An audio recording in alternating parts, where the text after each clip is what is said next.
मसनूआत की पागलपन की हद तक कीमतें बढ़ाई गई हैं, जो पूरे रीजन में नहीं हुआ। यानी ऐसा लगता है कि जंग ईरान की नहीं, पाकिस्तान की लगी हुई है। पाकिस्तान की हुकूमत ने खित्ते में लड़ाई को ऐसा लगता है कि एक अपॉर्चुनिटी के तौर पे लिया है कि पाकिस्तानी अवाम का मज़ीद खून निचोड़ दिया जाए, और वही इन्होंने किया। मिसाल के तौर पे इस वक्त जो तेल की असल कीमत है वो 158 रुपये है। शहबाज शरीफ अपने दौर में जब अपोजिशन में थे तो इमरान खान साहब के दौर में एक फार्मूला बताते थे कि सारे टैक्सेस ख़त्म करके अवाम को रिलीफ दिया जाए, और 70 से 80 रुपये लीटर पेट्रोल वो ये कहते थे कि बेचा जाए। उस वक्त आलमी मंडी में पेट्रोल की कीमत लगभग $120 के आसपास थी, और आज आलमी मंडी में पेट्रोल की कीमत $90 के आसपास है। यानी पहले से बहुत कम है, बहुत कम है। और अभी कुछ अर्सा पहले तक तो $60-65 थी, तो तब भी ये बहुत महंगा बेच रहे थे। तो ये बेच रहे हैं 336 रुपये का डीजल बेच रहे हैं 1 लीटर। असल कीमत जो है वो 158 रुपये है। बाकी जितना पैसा है लगभग $250 वो हुकूमत टैक्स ले रही है पेट्रोलियम मसनूआत के ऊपर। ये जो पेट्रोल पाकिस्तान में मौजूद है और जो इस वक्त बेचा जा रहा है और आइंदा चंद दिनों तक बेचा जाएगा, ये पेट्रोल पाकिस्तान ने बहुत कम कीमत पे हासिल किया है। इस पेट्रोल को महंगा नहीं बेचना चाहिए था। इसके ऊपर जो मुनाफाखोर मुनाफा कमाएंगे और हुकूमत के हवारी इससे जो पैसा बनाएंगे माफियाज, वो 113 अरब है। यानी अवाम को 113 अरब का चूना इन्होंने रातों रात लगा दिया। पहले पेट्रोल बेचना बंद कर दिया, पेट्रोल पंप बंद कर दिए, फिर हुकूमत ने एकदम से कीमत को 55 रुपये बढ़ा दिया। और अब जब अवाम ने अच्छी खासी इनकी क्लास ले ली है, इनके सारे पुराने बयानात निकाल कर अवाम दिखा रही है। कई हमारे ऐसे दानिश्वर हैं, कई ऐसे हमारे जर्नलिस्ट हैं, तज्जियाकार हैं, बहुत सारे टाउट्स हैं। ये वो लोग हैं जो नून लीग के हमायती हैं, पीपल्स पार्टी के हमायती हैं। इमरान खान के दौर में पेट्रोल की कीमत 2 रुपये या 3 रुपये बढ़ती थी ना, तो ये तत्ते तवे पे बैठ जाते थे। ये इतने बेचारे परेशान हो जाते थे कि इनकी छलांगे ही ख़त्म नहीं होती थी। ये नाच नाच के घुंघरू तोड़ देते थे कि जनाब पेट्रोल 2 रुपये महंगा हो गया, आवाम की कमर टूट गई। आज ये सारे चुप हैं, कोई बात करने के लिए तैयार नहीं है। मरियम नवाज के स्टेटमेंट हो या शहबाज शरीफ के या नवाज शरीफ के स्टेटमेंट हो या बाकी काबीना के स्टेटमेंट हो, हैरत अंगेज तौर पे ढिठाई और बेशर्मी इन्होंने ओढ़ी हुई है। पंजाब में जो झूठ बोलने की मिनिस्टर है, वो झूठ बोलने वाली एक मशीन है पंजाब में जिसको मिनिस्टर बनाया हुआ। कभी वो कहती है कि जहाज़ जो है वो कोई एयरलाइन बन रही है, कभी वो कहती है कि 800 रुपये का सूट आ गया है। वो लोग निकालते हैं, उसके ऊपर वेबसाइट्स के ऊपर चेक करते हैं तो वो तो लाखों रुपए की चीज़ें पहनती है। टिकटॉकर जो वज़ीर आला है, और ये मिनिस्टर जो है वो दिन रात जूते पॉलिश करने के चक्कर में, कभी जनाब जूतों का झूठ, कभी सहाफ़ी ने जनाब ये झूठ बोला हुआ है उसको पकड़ के अंदर कर दिया, कभी बच्चा गटर में गिर गया, माँ और बच्ची गटर में गिर गया, वो झूठ बोलना नहीं, ऐसा वाकई नहीं हुआ। हर चीज़ के ऊपर झूठ बोल बोल के, जहाज़ वाला भी झूठ बोल के। अब क्या जी, वज़ीर आज़म ने ना लेवी कम कर दी है, यानी अवाम पे बोझ मुंतकिल किया, वज़ीर आज़म ने लेवी कम कर दिया। और भाई लेवी 20 रुपये मज़ीद बढ़ा दी है गैर ज़रूरी तौर पे, लेवी भी बढ़ा दी है। पेट्रोल की कीमत तो बढ़ाई है, लेवी भी साथ बढ़ा दी है 20 रुपये। ये इन्होंने पाकिस्तान के साथ किया। मट्टी के तेल की क्या हालत की है ज़रा ये भी आप देख लें। ऐसा नहीं है कि खाली इन्होंने पेट्रोल की कीमत जो है वो बढ़ाई है और डीजल की कीमत बढ़ाई है। जो सबसे बड़ी डकैती मारी है वो तो मट्टी के तेल में सीधा सीधा 130 रुपये फी लीटर का इजाफा कर दिया इन्होंने। ये आम आदमी, गरीब आदमी इस्तेमाल करता है। ये वो पाकिस्तानी मट्टी का तेल इस्तेमाल करते हैं जिनके घर में गैस नहीं आती। गैस तो आती है ना अशराफिया के घरों में, गैस तो आती है बड़े बड़े शहरों में, गैस तो आती है जहाँ पे हुक्मरान क्लास रहती है। ये जो गरीब बेचारे गांव देहातों में रहने वाले लोग हैं वो तो मट्टी के तेल पे गुजारा करते हैं। तो मट्टी के तेल जो गरीब आदमी का फ्यूल है और उसके घर के किचन में काम आता है, मट्टी के तेल के ऊपर सीधा सीधा 130 रुपये फी लीटर इजाफा कर दिया इन्होंने। ये पाकिस्तान के साथ कर रहे हैं। ये जरा एक तस्वीर देखें नाजरीन, ये तस्वीर जो है ना ये सारी कहानी आपको बता रही है। एक तरफ इमरान खान का फोटो है, एक तरफ शहबाज शरीफ का फोटो है, और शहबाज शरीफ की जगह आसिम मुनीर साहब का फोटो होना चाहिए था, साथ जनरल बाजवा का होना चाहिए था, क्योंकि इक्तदार में तो ये लोग हैं, ये तो बेचारे अर्दली हैं। चलें फिर भी एक तरफ इमरान खान और एक तरफ शहबाज शरीफ। इमरान खान के दौर में आलमी मार्केट में $120 फी बैरल से महंगा पेट्रोल था, जिसे इमरान खान 150 रुपये फी लीटर बेच रहा था। ये लिखा हुआ है। जबकि शहबाज शरीफ के दौर में $80 फी बैरल पेट्रोल है, जिसे शहबाज शरीफ 321 रुपये, वैसे 322 ही बनता है राउंड फिगर करें तो, 321 रुपये फी लीटर बेच रहा है। देखें कितना फ़र्क है दोनों में। और ये तस्वीर पूरी कहानी सुना रही। अब इन्होंने ना तवज्जो हटाने के लिए एक नया काम डाल दिया। तवज्जो हटाने के लिए करते क्या है कि कोई ना कोई केस खोल के कोई ना कोई डाइवर्जन डाल देते हैं। तो इन्होंने पाकिस्तान तहरीके इंसाफ के लोगों को 9 मई के अंदर एक दफ़ा फिर सज़ाएं सुनाना शुरू कर दी हैं। ले दे के ना आसिम मुनीर रजीम के पास छुपने की एक ही चीज़ बचती है, और वो 9 मई। पीटीआई कहती है कि एक फॉल्स फ्लैग ऑपरेशन था, उसमें हमने कुछ नहीं किया, बल्कि सीसीटीवी फुटेज भी गायब कर दी गई, सिक्योरिटी भी वहाँ से हटा दी गई, और प्लानिंग के जरिए से 9 मई करवाया गया। अब पीटीआई का ये कहना है कि हमारे साथ ज्यादती करते हैं, हर दफ़ा 9 मई ले आते हैं। तो जब भी ये कुछ बुरा करते हैं या जब भी इनसे कुछ बुरा हो जाता है, ये फौरी तौर पे 9 मई के पीछे छुप जाते हैं। अब इन्होंने किया ये कि 9 मई के मुकदमात का एक मरतबा फिर फैसला सुनाना शुरू कर दिया, सज़ाएँ सुनाना शुरू कर दी कि जनाब 9 मई के अंदर बड़ा जुल्म हुआ, ज्यादती हुई। अब ये देखें सज़ाएँ देखें, आप चेक करें। अदालत ने मुलजिमान की जायदादें भी जब्त कर दी, और ये कोई GHQ हमला केस है, इसमें फैसला जारी कर दिया। 47 इश्तिहारी मुलजिमान को 10-10 साल कैद और 5-5 लाख रुपए जुर्माने की सज़ा दे दी गई है। जो आम लोग हैं उनमें उमर अयूब साहब हैं, जरताज गुल हैं, मुराद सईद हैं, शिबली फराज हैं, हमाद अजहर, कंवल शौजब, शेख राशिद शफीक, फिर उसके बाद शहबाज गिल, वो पाकिस्तान में नहीं था, जुल्फी बुखारी, मोहम्मद अहमद चट्टा, राय हसन नवाज, राय मोहम्मद मुर्तज़ा, और बहुत सारे, शौकत अली भट्टी, उस्मान सईद बसरा, फिर एजाज खान जाजी। ये पीटीआई के तकरीबन सारे लोगों को ही ना इंसदाद दहशतगर्दी अदालत के जज अमजद अली शाह ने फैसला सुना के सबको सज़ा दे दी। ये है 9 मई और ये है फैसला। और सुनाया क्यों गया?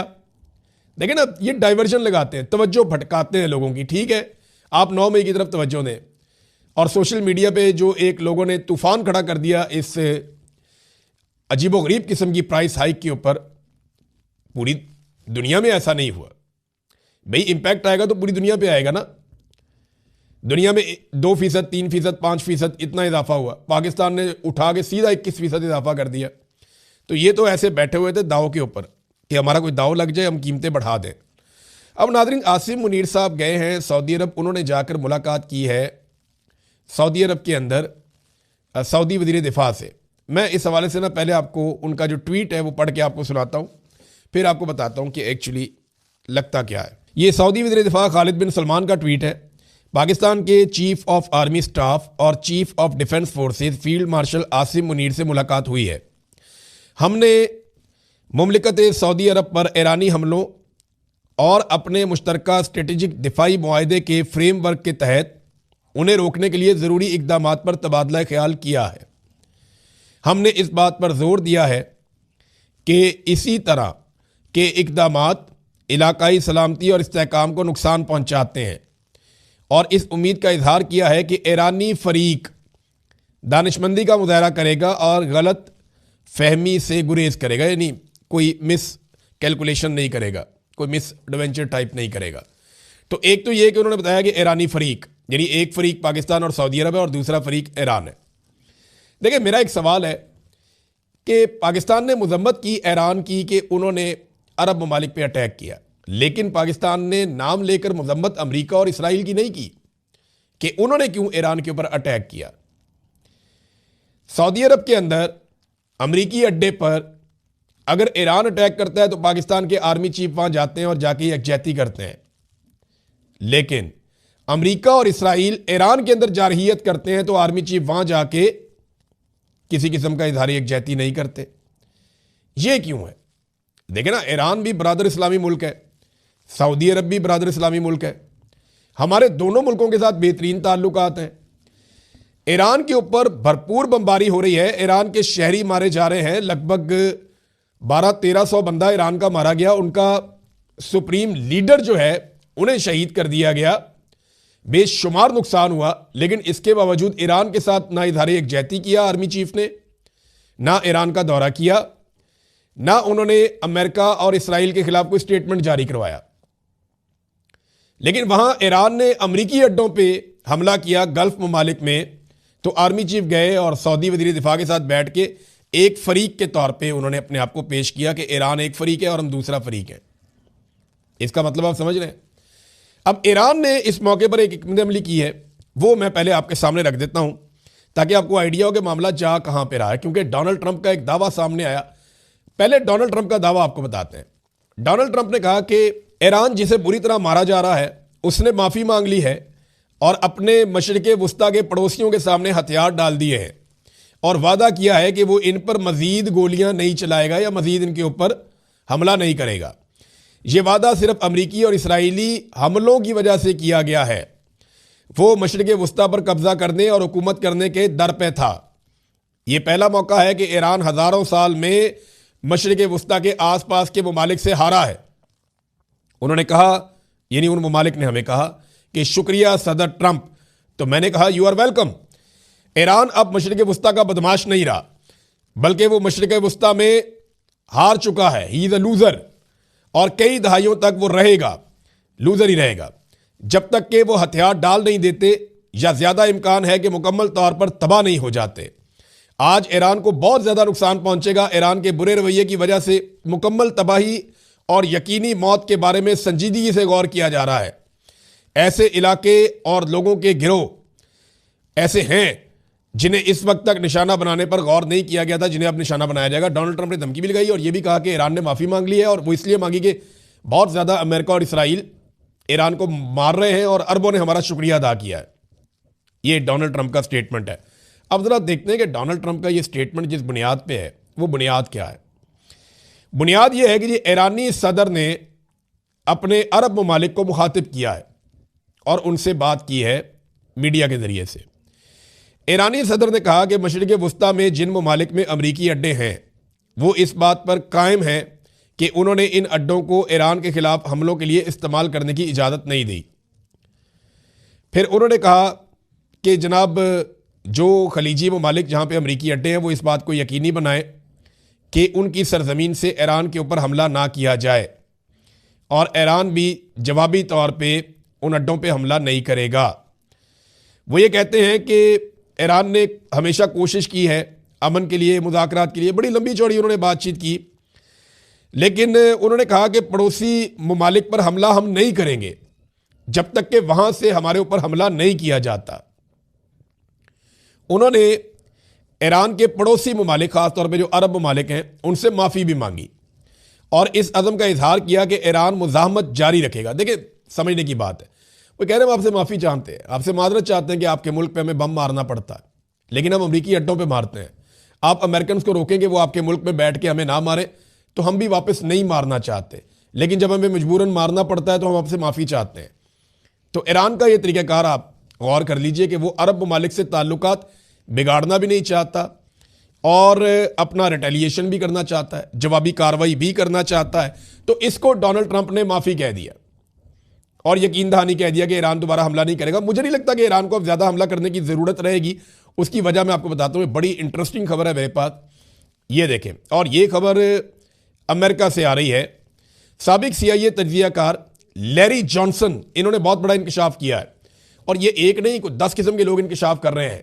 पहले तो हम आपको दे रहे थे इंटरनेशनल खबरों से, लोकल सोर्सेज के जरिए से। अब अमेरिका का मीडिया, अमेरिका के सियासतदान और उनके दिफाई तज्जियाकार और साबिक अहलकार वो खुद बताना शुरू हो गए हैं कि हमारे साथ हुआ क्या मशरिक़े वुस्ता में।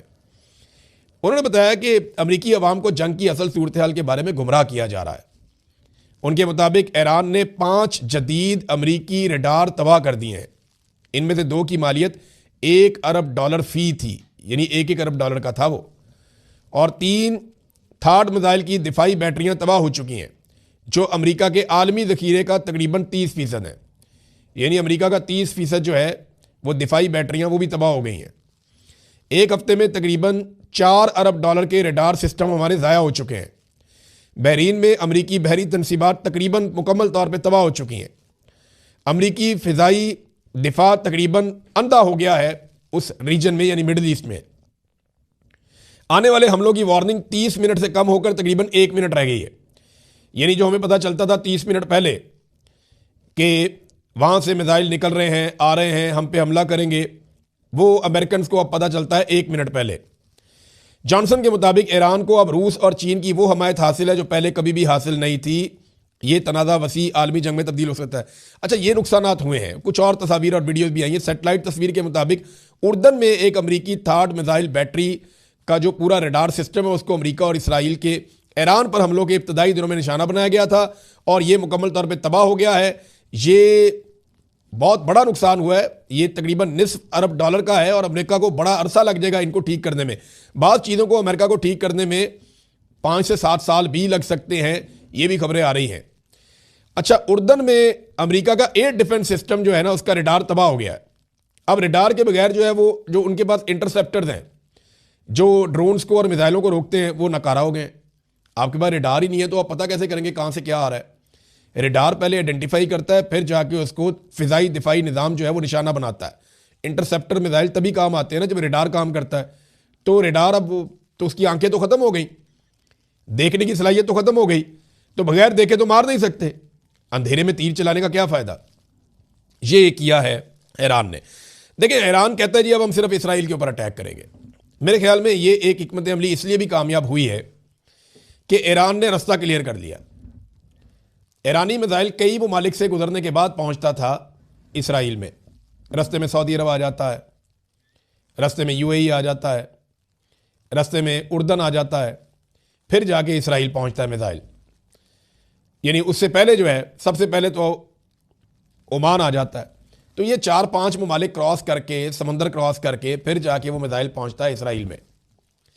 अब ईरान ने यह क्या किया, रास्ते में जितना भी रडार का सिस्टम था, मिसाइल के रास्ते में जितनी भी रुकावटें थी वो दूर कर दी हैं और ये रुकावटें ठीक करने में अमेरिका को टाइम लगेगा। जहां ईरान का बड़ा नुकसान हुआ कि उसको अपना इंफ्रास्ट्रक्चर और चीज़ें डेवलप करने में कई साल लग सकते हैं, वहीं अमेरिका और इसराइल का भी बड़ा नुकसान हुआ।